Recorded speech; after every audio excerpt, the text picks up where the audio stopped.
Hello and welcome to The Arise interview. 60 glorious minutes of multifaceted discussion where we speak to the newsmakers as well as ordinary people doing extraordinary things, and we feature the voices at the heart of the stories. I'm Charles Anyagoro. Coming up in the next hour, it's as shocking as it is frightening. University lecturers persistently tormenting, pestering and harassing their students sexually and extorting carnal payment by intimidation, a sort of freebooting in its worst form. According to a BBC investigation, it's a problem across West African universities, a plague that's remained virtually unproven until now, when the BBC's investigative program, Africa Eye, sent female journalists posing as students into the University of Lagos, one of Nigeria's top institutions of higher learning, to secretly record lecturers who sexually harass and abuse young women. As calls for tougher action grow more strident, we speak to Kiki Mordi, the journalist who fronted the documentary. And later, we'll hear from an activist and a university lecturer about their experiences of university harassment. Coming up in a moment.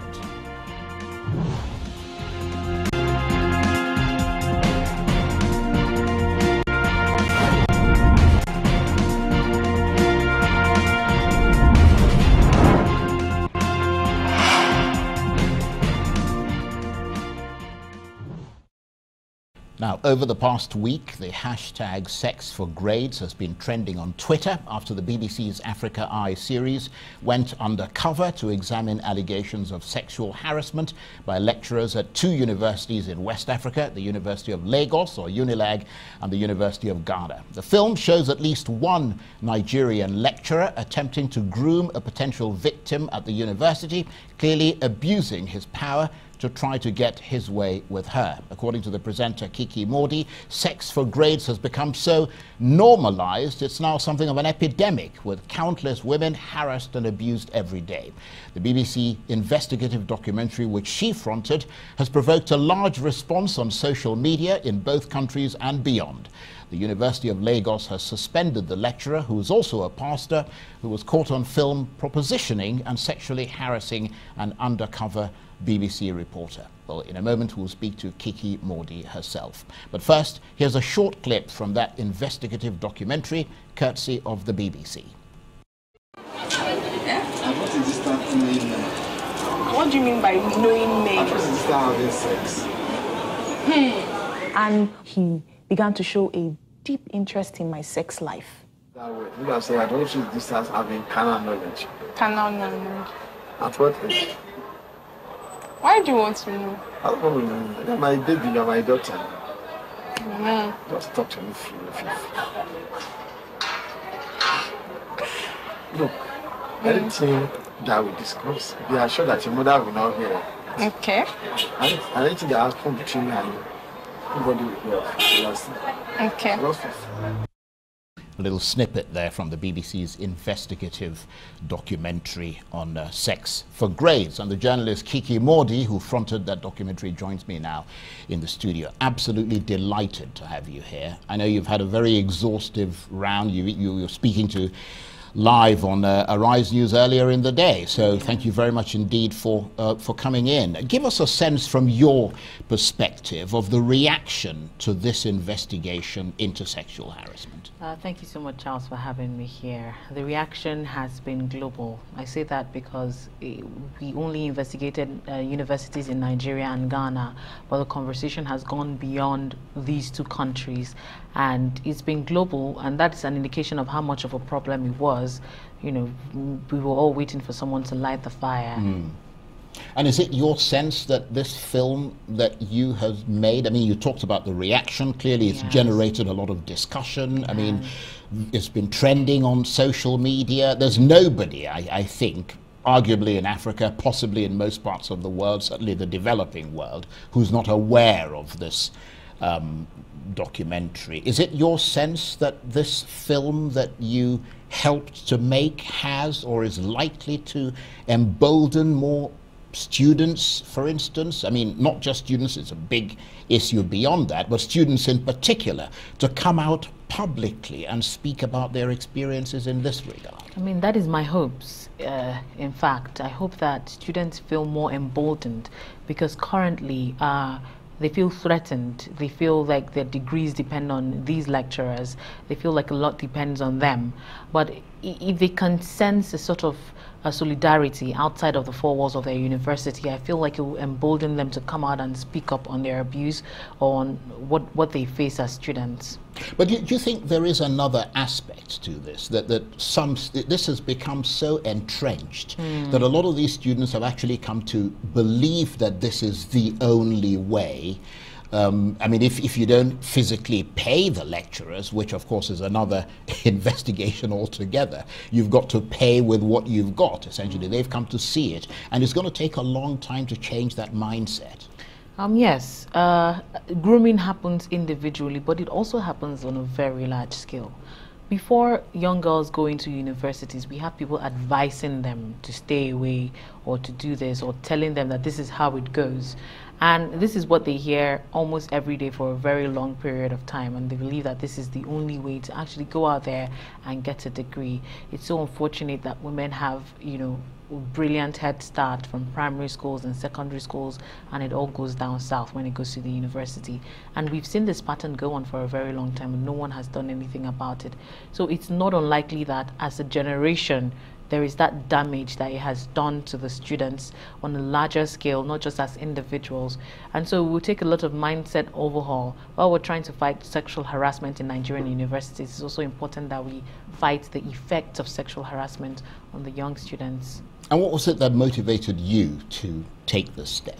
I mean, apart from the Africa Eye team receiving hundreds of, a number of messages from people begging that the issue of sexual harassment be investigated, I also have a personal story to it. I know what it feels like to be in that space. And myself, many years ago, did not have a voice. It's a very large contrast of the person that I am right now. And I know what it feels like to grow from that space to where I currently am. And it was a no-brainer. I was immediately compelled to be a part of this. I had to be a part of this.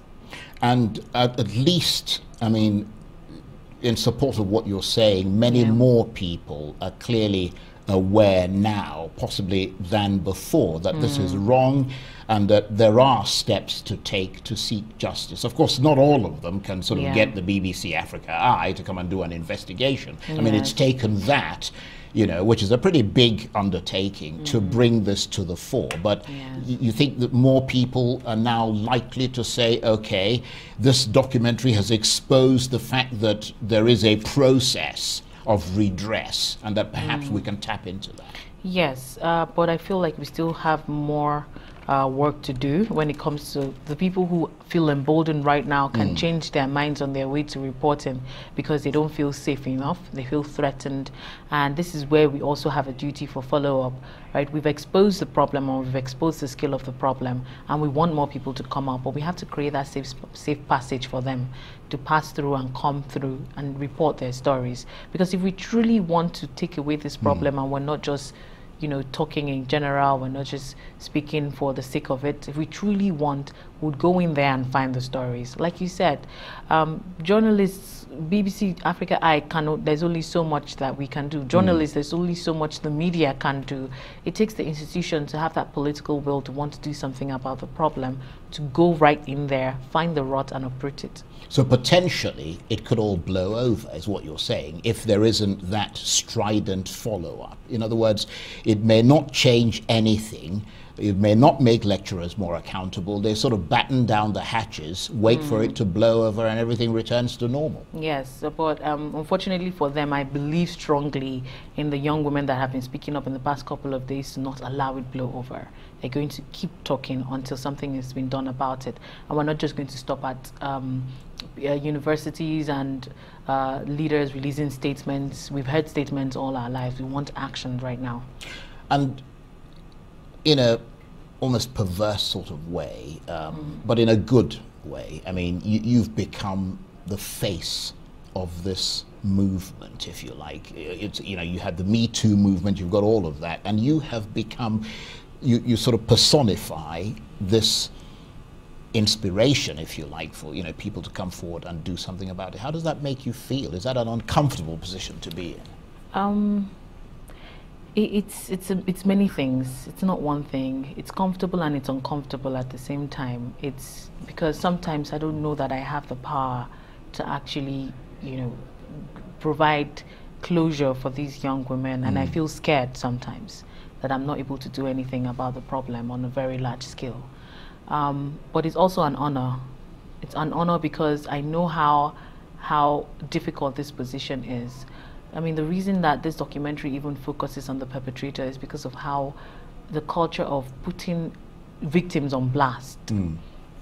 So if something beautiful is able to come out from being a victim in this same society, in this same generation, it's an honor. It's a beautiful thing to see.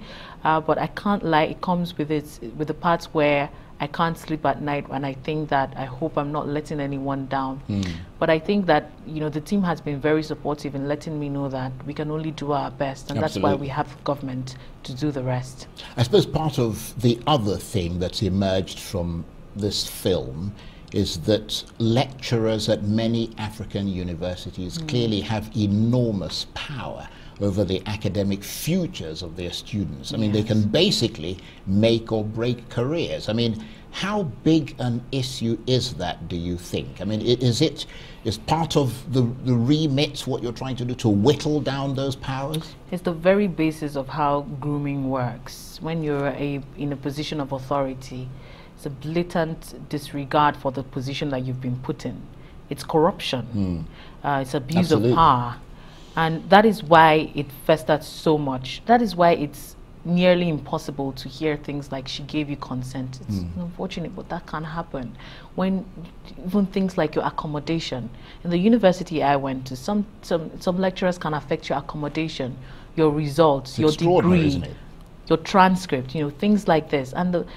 And people want to go beyond and get master's degree. They want to get scholarship to study, and they know that their lives will take a different turn because they weren't able to graduate with a 2-1 or a first class, which they deserve. So it's an extraordinary amount of power. I mean, it's already a patriarchal society where we know that usually men have all the power. Now, this is a man that literally has all the authority over your grades, and then the power of being older than you, more experienced than you. It's crazy. And I mean, a lot of students that we've spoken to who find themselves in this situation, some of them have said they would never come forward because the BBC might do the documentary and go away, but they've got to live with the consequences. Yes. I mean, would you recommend an anonymous reporting process, for instance? Yes. Again, I said if we really want to find the problem, there is enormous, sufficient amount of proof out there. But it's that issue of trust. The students don't trust the system. They have a lack of faith in the system because of history. Absolutely. So if we decide that we really want to go after the story, we know what to do. We know how to protect the girls from, we need to protect them from victimization, but in many unfortunate ways, we also have to protect them from the media. Because when it becomes a media storm, Right. A lot of women are put on blast, and they're the ones that go on trial. And they're not the accuser becomes the one that goes on trial.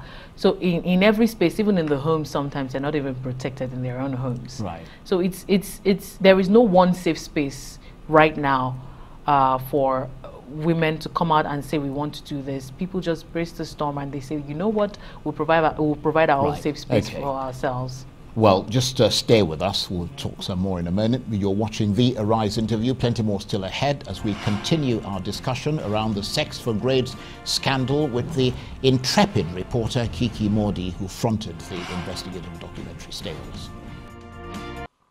Welcome back to the Arise interview, where we speak to the newsmakers as well as ordinary people doing extraordinary things around the world and featuring the voices at the heart of the stories. I'm Charles Anyegoldo. Now, as you may have heard, there's been a huge reaction in Nigeria, West Africa and around the world to a BBC investigation into sexual harassment of students by university lecturers in Nigeria and Ghana. Following the revelations, 2 lecturers have been suspended, one at the University of Lagos, or UNILAG, in Nigeria, and another at the University Ghana, politicians, film stars and activists are among thousands calling for action following that sexual harassment report. In a moment, we'll speak some more to the journalist who fronted that investigative documentary, Kiki Mordi. But first, as that film continues to provoke reaction, universities in Nigeria have been holding discussion sessions around the sex for grades scandal, including Bayes University here in Abuja. Take a listen. The objective of the barcode system is to wrest the power of any lecturer from having the control of the destinies of students, and to also ensure the integrity of the certificates we give people. So no lecturer, particularly in the law faculty, can tell you he knows exactly the question that will come out on that day, and that he has power. So he knows the paper he's marking. It's only when you've marked it, you've submitted, that you will know the scores of the students, and you cease to have control over them. To prevent the sexual harassment, and we'll see some of the conducts that are defined in the Act as crime. And then, of course, the third one is to address it in the court of law or by an independent committee of the university. A sexual intercourse, which of course is common to all of us, a demand for sex from a student or prospective student, like in the case of the documentary, or intimidate or create a hostile environment for the student by soliciting for sex from that student, or even making a sexual advances. The third one is directly inducing another person to commit any act of sexual harassment under the bill. The fourth one says grabs, hugs, kisses, rubs, or strokes, or touches, or pinches the breast, or the hair, or the lips, or the hips, or the buttocks, or any other sensual part of the woman. Students go into lecturer's office and they find themselves harassed, but sometimes the students are on their own, and the harassment finds them where they are, in a space like a university, which is supposed to be a safe space for young girls. Kiki Mordi there during that discussion session at Bayes University, and of course she is the one who fronted that BBC Sex for Grades investigative documentary, and she is still with me in the studio. Thank you very much indeed for talking to us and staying with us. As we could see there's clearly been a big reaction from politicians, celebrities, activists, ordinary people, universities. President Buhari has spoken out, so has his wife Aisha. I mean, the Nigerian Parliament, the National Assembly, they're presenting new legislation, all in reaction to that film. Are you reassured, perhaps encouraged by that? I am encouraged, yes.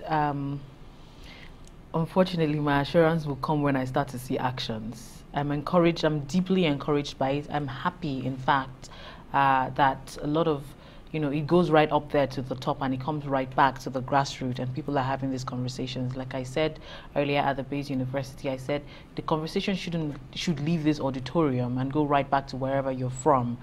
We had lecturers from small-time universities, small-time schools. I said, take it back there with you and take that conversation to the grassroots. So I'm really happy, I'm encouraged by it. I would love to see more actions. The focus is on action taking place. Absolutely, it all boils down to actions, doesn't it?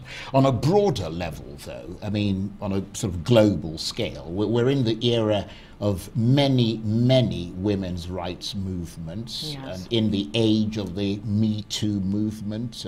How inspiring is all of that? And the fact that in the past, the generation of women, in other words, compared to the past, this generation of women are no longer keeping quiet.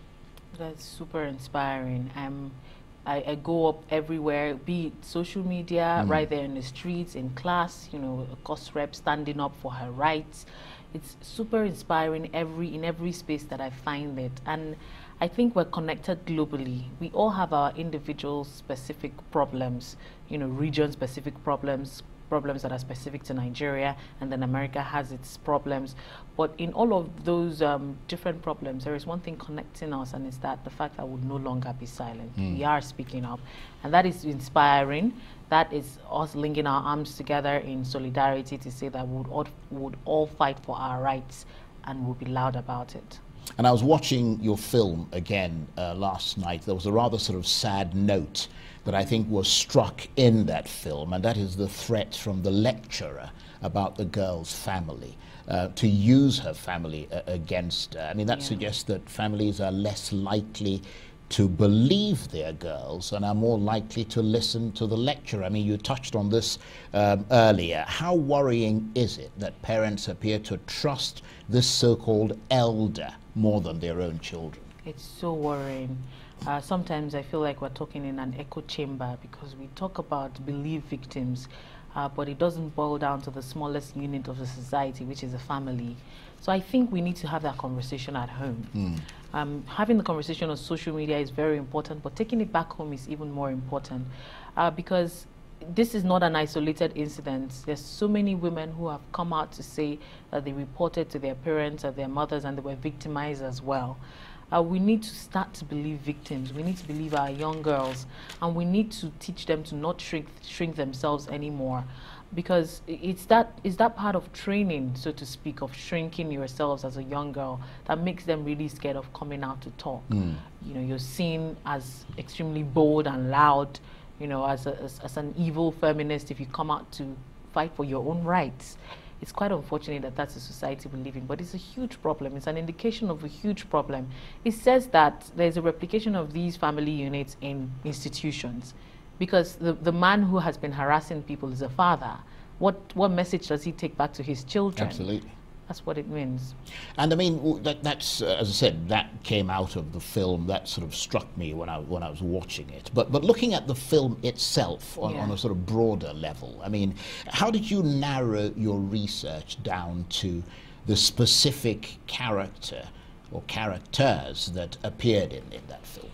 It was solely evidence-based and research-based as well. We did a lot of research. We spoke to a number of current and former students. They all had stories to tell, and the bulk of what we had was coming from these individuals who we ended up investigating. And it was a shocking problem. You know, you hear things and you're shocked and you wonder how come it's festered for so long, and you realize that the grooming doesn't just stop at the students. It's the culture. It's the things that happen and no one bats an eyelash, because it's like, oh, it happens, nothing new. And so with the amount of people we spoke to and the evidence they provided us with, we were able to, you know, narrow down. The evidence led us to these institutions that we ended up looking into. We established the pattern. We knew that from what we've said, from all the students we've spoken to, this was the underlying factor. These are the things you would expect. And honestly, that's exactly how it played out. And looking specifically at the characters, or the specific character who appeared in the film in Nigeria, does the fact that he is a pastor, I mean, just looking at your research, make him appear less dangerous to the victims from what you found in that research? Yes, definitely, because he fronts that. Even when you don't ask him, he says, I'm a pastor. You know, he engages you in prayers. And that wasn't an isolated incident. From the many victims that we spoke to, this was his pattern.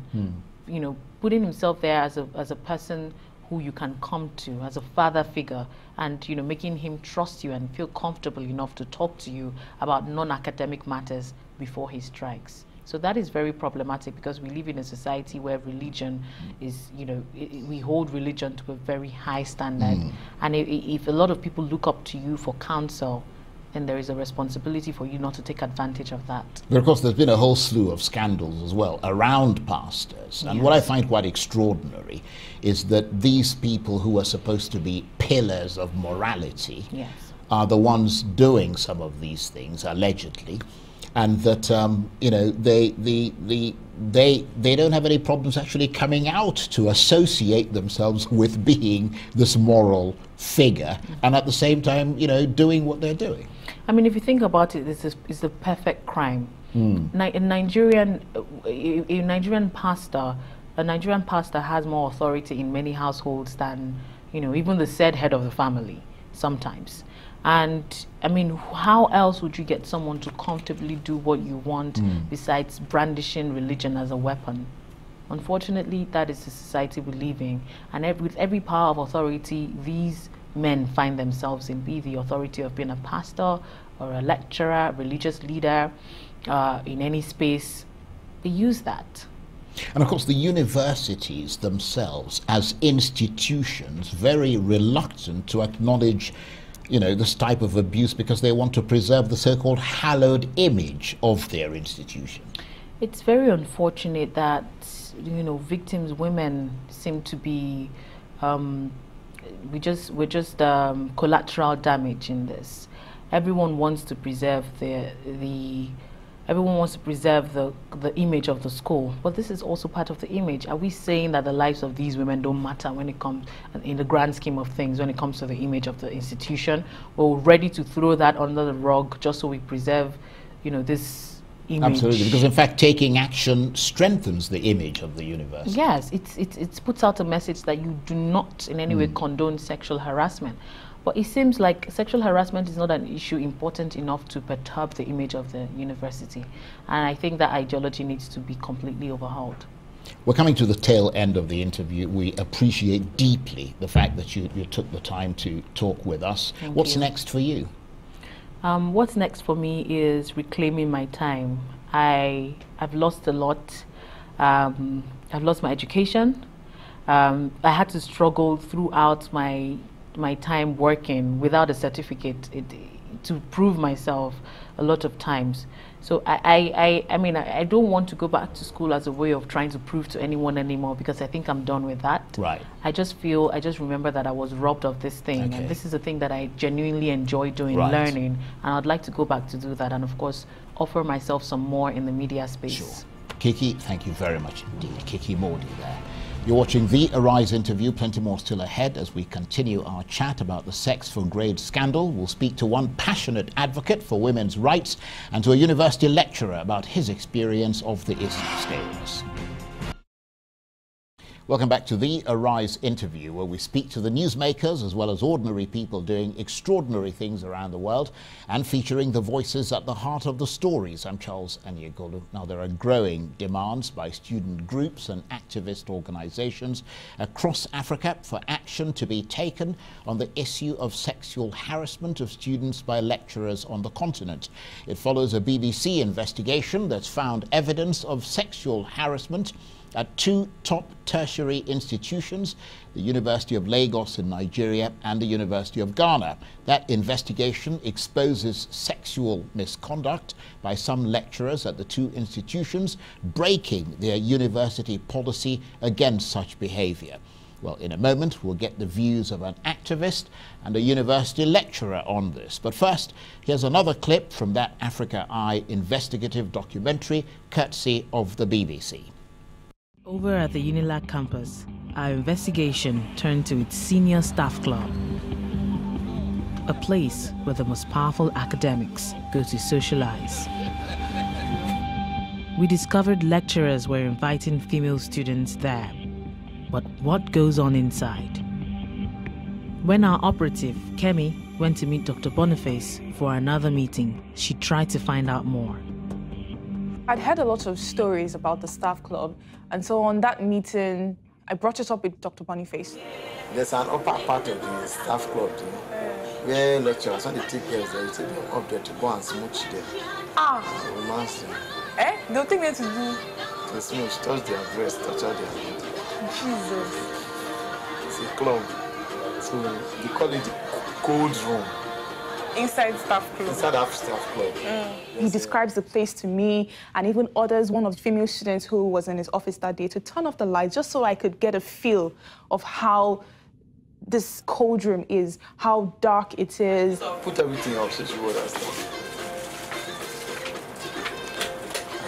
So you see the way it is now. It's not as if I don't know there's somebody there. But I'll not really be able to see the face very well. You understand? You not see, so I hold my leg, hold it. Big room, so everybody is doing whatever. But they won't have sex, but they touch it. Extraordinary. And of course, that documentary fronted by Kiki Mordi, who you saw earlier on the program. It's a BBC Africa Eye investigative documentary. Well, for their reaction to that Sex for Grades film and the subsequent fallout, I'm joined now in the studio by the rights activist and film producer Priya Diri, and by Professor Uketa Gabriel Moti, a lecturer in public sector management and governance at the University of Abuja. Thank you very much indeed for joining. Thank you. Thank you. And I'll start with you, Priya. I mean, what came to your mind as you watched that film? So the first time that I saw the documentary was the day it came out. And I sat down and I was just like, wow. The whole thing was so familiar. It was so familiar, and I was both irritated and disgusted. And when you say familiar, what do you mean? I mean, I've been harassed by a lecturer before in my school. And so when Kiki said, the undercover journalist said she was 17, and the lecturer laughed, and I just remember, because I was precisely 17 years old when the harassment started in my school, Niger Delta University in Bayelsa State. So I just kept saying, she's underaged. And the harassments that I went through cost me to have an extra year in school, because of course I wouldn't give in to the harassments. And so I went from having a failed result to, because of course I tried to sort out my result, to having a missing script. So the question I kept asking is, how am I having a failed result and the next minute it was missing script? It could have been missing script from the very beginning, so that I know that my script was missing. So I went to my HOD to lay a complaint to say, oh, this is what this lecturer is doing. He's been harassing me, saying, come to the lecturer's quarters. Come. And I kept saying, lecturer's quarters will not solve my problem. And so even after telling my HOD, and when the list for project supervision came up, he was my project supervisor. And I went to my HOD yet again, to say, sir, I don't want this man to be my supervisor. He's been harassing me since my second year in school. And my HOD said, looked me in the eye and said, he asked that you be on his list. Extraordinary. Let me bring you in, Professor Uketa Gabriel Moti. You're from the University of Abuja. There is, of course, nothing against the University of Abuja. It's not part of the investigation and so on. But we're trying to establish this climate that suggests that this is something that's prevalent across educational institutions in Nigeria and possibly beyond. What is your reaction to what you've seen so far? Does it ring true? Yeah, thank you so very much. I think the first thing I must say is that because the university system is an organized system, you have the management that speaks on behalf of the university. And when you come to the academic staff or even non-academic staff, they have their unions that also speak on their behalf. So I must place that disclaimer that I'm well, not... obviously, but you're speaking on in your personal experience. Yeah, and absolutely. capacity, not on behalf of any of course, you're not a spokesman for the university. So when I watched the film when it came out, and what came to my mind was that, okay, this is good enough, because here is evidence to collaborate some of the stories we hear, or stories that people hear, and they can't verify. Yeah, so it was a good thing, because the universities on their own part, and even the academic union and non-academic union, they have their code of ethics, but they may not have gone too far enough to get some of these things curbed. The universities also have their own sexual harassment policies. Yeah, I was going to ask you about that. I mean, because that's obviously an important thing. Your university specifically, because obviously you can speak about your university. I mean, it's got a sexual harassment policy? It has. And what sort of behavior does it ban lecturers from? All the behaviors you saw in that film. No, what I'm asking is there a specific clause in there that talks about sexual harassment? Yeah, sexual harassment, and it gives a definition of sexual harassment. Unsolicited, unwarranted advances at any of the students, even staff, female staff, is unwarranted. But And it could even be abusive language, because abusive language to a female student could be that. Touching, unwarranted kissing, and so on and so forth. All these are in the policy. But surely you're aware, and you're not speaking on behalf of the university, you're speaking in your own personal capacity. You must be aware that in spite of that policy, this is something that is prevalent. Yeah, in spite of these policies, definitely there is, wherever there's a law, it doesn't deter everybody from doing the wrong thing. So people still do the wrong thing. But of course the key thing... So it's part of these policies, and which the university and the academic staff union try to sensitize its members, because they know the consequences when the evidence are out there and it is proven. The universities have taken their decision. And, but that is, of course, the challenge. Yes. Because for a young woman, you could just hear Priya here. She's obviously a young woman. For them to take on the might of the university, which oftentimes, and I'm not saying all the time, but certainly from what we've heard speaking to a lot of students, oftentimes appears to them to take the position of the lecturer. In other words, the lecturer is innocent until you can prove that he's guilty. And therefore, with a young girl, I mean, somebody who's underage, 17 years old, it's her first time away from home, what chance does she have against, you know, marshalling the sort of evidence that would, you know, bring about the infliction of some sort of punishment on the lecturer? And that is the problem with sexual harassment, because it's never done in the public, most cases. It's done in the shadows. Those who do it in the shadows. And so it is like the victim against the predator or the aggressor. So the evidence is very difficult to come by. Right. So we can hear speculations, perspectives, and so on and so forth. And even the girls, when they are harassed, they may have all the stories to tell, but they may not have the evidence to say this is it. And the university sometimes could have circumstantial facts, but it may not be cogent enough without proof. Absolutely. To say, let's deal with this lecture. Which is why this documentary is so explosive. This is why this type of because documentary... Because it really came to show that this actually happened. And some universities go to the extent of doing this type of sting filming. To be sure that... Well, I don't know about that. It happens. Well, give us an example of what in my own university of Abuja... There's been a sting operation? There was. Well, I'd like to see the video. There was a sting operation like that. Yeah, I think... The university management did it because John Lapriere is saying the students were bold enough to say, this is going on. Well, let's bring Priya in. And so the security were involved to prove whether she was right or wrong. Right. And until you do things like this, it's difficult for even Priya, she has just said it, to even put the evidence before the university. I understand that. We've got about 90 seconds before we take a break, so do come in there, Priya. Quickly, so we're talking about sexual harassment and lecturers harassing students, but in Uni Abuja, I've witnessed a case where harassment was not by a lecturer, but by a fellow student to a student. Right. And the threat that we received from the school security of the University of Abuja was the security saying that the girl wanted to destroy the image of the school, and that they would, in fact, get a lawyer for the boy against the girl. So I don't know about... So basically the concern was the image. We don't want anything that would suggest that anything untoward happens here. It doesn't matter who's right or wrong. Yeah.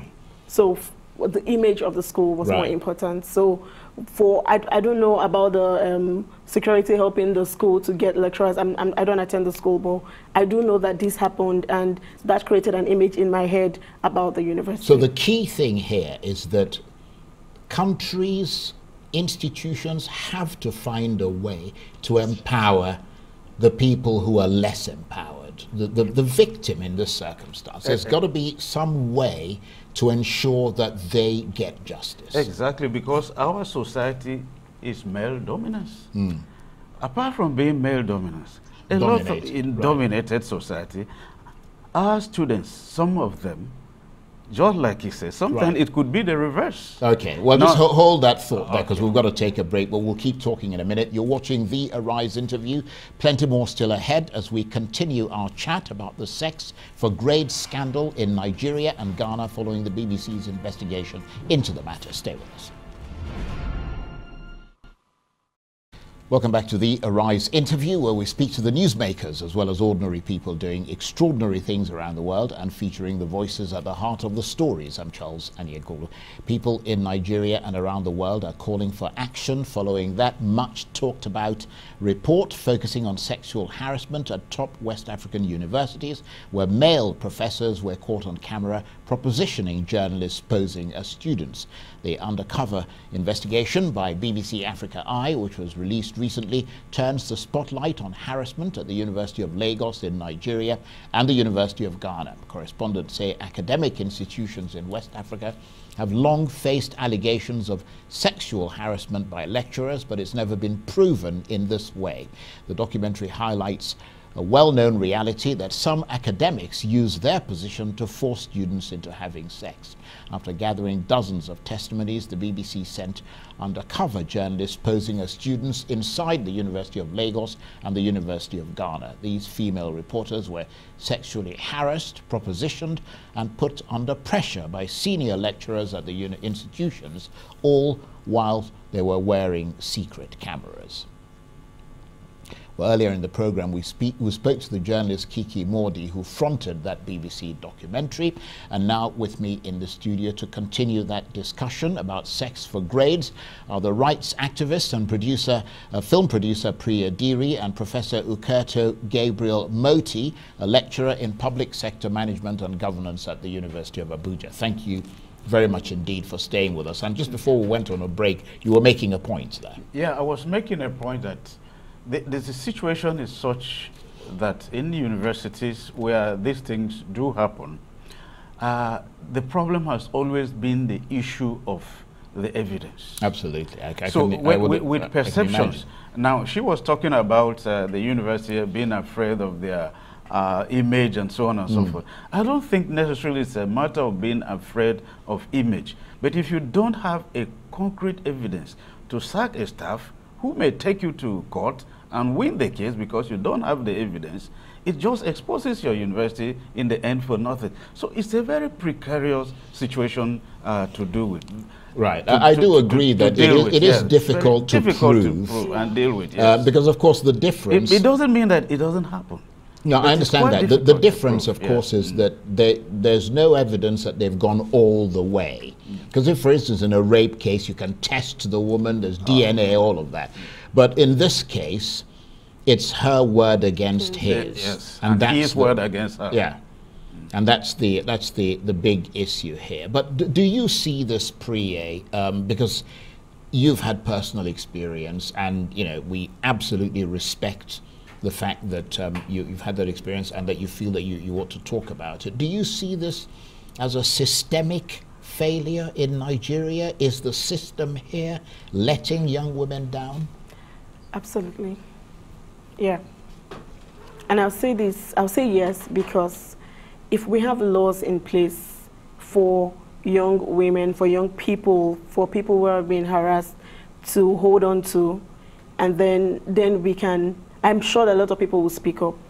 First of all, even if we have laws, we have the Violence Against Persons Prohibition Act, and for now, that's one of the laws that can be held when you talk about cases of sexual and gender-based violence in Nigeria. And it's not domesticated in a lot of states in Nigeria. And even when it is domesticated, we have the issue of implementation. Absolutely. Yeah, so I kind of feel like the government has failed, the state has failed if we have better laws in place. And that's why I'm so excited about the law that is being proposed to be passed here, the bill rather, because it gives us hope that... Yeah, but how do you think that bill is going to make a difference? Tell us about the content that makes you confident. Yeah, and so it's focused it's focused on tertiary institutions. And so I kind of feel like, because what the Violence Against Persons Prohibition Act is doing now, that bill will also do. And it stated clearly, from what I read when I saw it the first time, 5 years imprisonment for But you still have to find the evidence, though. Yeah, you still have to come with your evidence, because when you go to court, evidence is key. Right. But Professor Moti, it is possible, clearly in a circumstance where it is difficult to, the women don't have the resources or whatever to organize a filming thing. I suppose they could use their phones or whatever. But where that is not in evidence, I mean, you would expect that the university would say, okay, let's suspend this person whilst we carry out an investigation because a serious charge has been made. And is it also possible in this quest to gather enough evidence to say, right, okay, there've been, we need to, in other words, if the girl is able to bring other people who can also say that this particular lecturer has done this, that creates a body of evidence, even if it's circumstantial. Yeah, and make no doubt about it. Universities, like I said, where there exists evidence, lecturers have lost their jobs. I know universities are between 2012 and 2014. Some universities in the Southwest, I don't want to mention them because that's what I'm not here for. I know about 14 lecturers lost their jobs because of sexual harassment, where it was proved beyond reasonable doubt, even by the university's system. Okay, let's move the arguments. So it does happen. The universities do it. But there is something. The universities, unfortunately, are not loud on this issue. Right. That we have said so and so and so and so because of sexual harassment. They allow you just go like that. Perhaps maybe the university could go a little bit further to maybe name and shame. Yeah, they could go a little bit further to do that. But again, obviously the fact that by sacking you, they have felt, the university feels that we have fulfilled the regulations and the procedures. The other problem, of course, and it's not their responsibility to go and blow your name on television or newspapers and so on and so forth. Right. But many have lost their jobs on the basis of this. Right. Now, that investigative documentary, as we said, was, of course, produced by the BBC. I understand that the lecturer in Ghana, not the one in Nigeria, who was the object of that sting, said it was a form of neo-colonialism and that white people are trying to sully the image of Africans. I mean, is there any sense at all in your mind that because it's a BBC documentary, there is an element of neo-colonialism and white racial prejudice here? Because of course all the people on that film, the journalists who worked on the film, were Africans, and the person the professor was being inappropriate to was an African woman.